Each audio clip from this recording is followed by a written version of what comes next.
Good day mga ka-sports natin dyan. Nalalapit na nga rin ang SEA Games at syempre nagpapalakas tayo ng mga players. Sa totoo lang maraming mga players na hindi napasama sa Alas Pilipinas na talagang masasabi ko na deserve rin nila mapasama at malakas nga rin sila. Pag-uusapan natin ngayon kung sino-sino ba ang mga players na pwede na mapabilang sa Alas Pilipinas. At sa totoo lang, mas malakas pa to sa mga napili ni Coach De Brito. Kaya't panoorin nyo ang ating vlog hanggang sa dulo para makilala nyo ang ating mga napiling mga players na pwede sa Alas. Pero bago lahat, kung bago ka muna sa aking channel, subscribe na. Click ang ating notification bell para lagi kang updated sa lahat ng issue sa volleyball. Susunod na.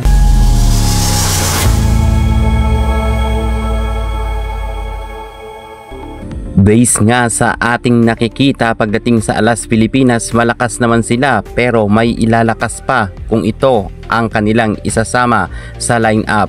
Wala itong bias sa mga ka-sports kahit paborito natin ang Creamline Cool Smashers, pero pipili talaga tayo yung karapat-dapat na mapabilang nga sa Alas Pilipinas. At ayon nga sa mga netizen, ito talaga ang swak. Tanggalin na muna natin si Coach De Brito dahil iyan naman ang mga hinihirit ng ibang netizen na out na daw dapat si De Brito pagdating sa Alas Pilipinas dahil marami naman daw mga magagaling na coach dito sa ating bansa. At ang choice ko na head coach ay si Sherwin Meneses or kaya si Coach Ramil De Jesus.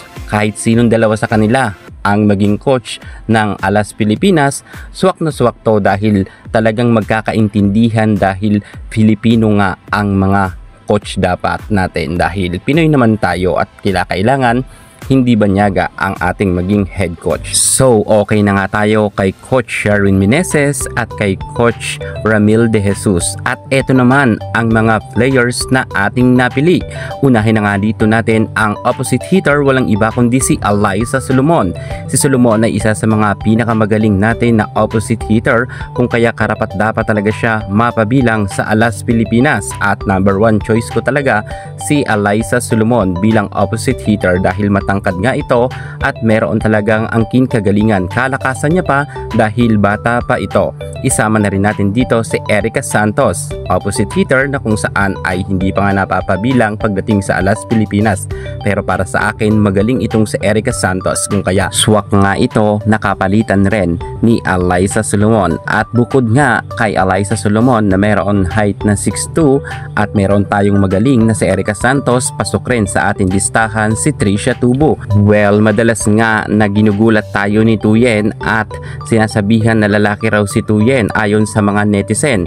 Well, eto naman si Tubo ang pantapat natin. Sila naman ang ating gugulatin dahil kung sa palakihan lang naman ng Adam's Apple ay talagang may panlaban nga itong si Tricia Tubo. At saka malakas yan si Tubo at sa tingin ko kayang-kaya niya tapatan si Tuyen. At pagdating naman sa middle blocker, middle attacker, ang number 1 choice ko talaga ay si Jaja Santiago. Bagamat nasa Japan na nga itong si Jaja, pero if ever talaga na bubuo tayo ng lineup, karapat dapat talaga na mapasali nga itong si Jaja Santiago, lalo't meron nga siyang height na 6'5". Siya talaga ang pantapat natin sa labanan pagdating sa patangkaran at palakasan ay talagang meron yan si Jaja Santiago at marami na yan napatunayan.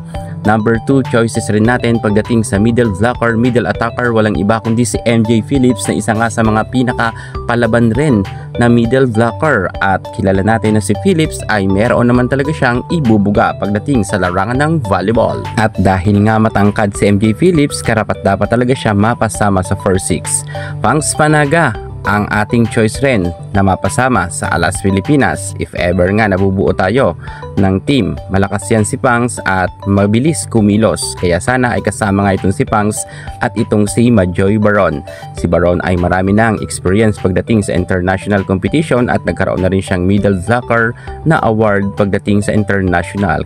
At kabilang nga rin ang ating nag-iisang malakas rin na si Fifi Sharma. Bagamat sa ngayon ay hindi nga siya napasama sa Final 14 at nasa reserve lang nga siya. Pero para sa akin, swak pa rin siya pagdating sa Alas Pilipinas dahil pwedeng-pwede nga siya pamalit dahil kahit nasa bench siya, malakas siya. Dumako naman tayo sa outside spiker. Para sa akin ang first choice ko talaga ay si Angel Canino. Meron nga si Angel Caninong height na 5'11", kung kaya bagay na bagay rin talaga siya maging outside spiker. Matangkad na rin ang 5'11" na height. Micaela Belen, pangalawang choice rin natin bilang outside spiker. Karapat dapat rin mapabilang muli itong si Belen kung ako gagawa ng lineup, at magaling yan. At syempre hindi tayo magpapahuli pagdating nga sa foreign eye. Nariyan nga ang ating Brock Van Sickle na talagang meron ibubuga, at ang ating Savannah Davison na kung saan kinakailangan talagang gamitin na natin ang mga mauutak na players at ang ating mga foreign eye para magamit nga natin ang tinatawag ng ibang netizen na import kahit hindi naman. At syempre pasok rin sa listahan natin si Kalay Mau, isa sa mga pinaka mautak at magaling rin na players. Sana nga ay bumalik na si Kalay Mau at mapasama muli siya sa Alas Pilipinas. Magaling tong si Kalay Mau at talagang may ibubuga rin.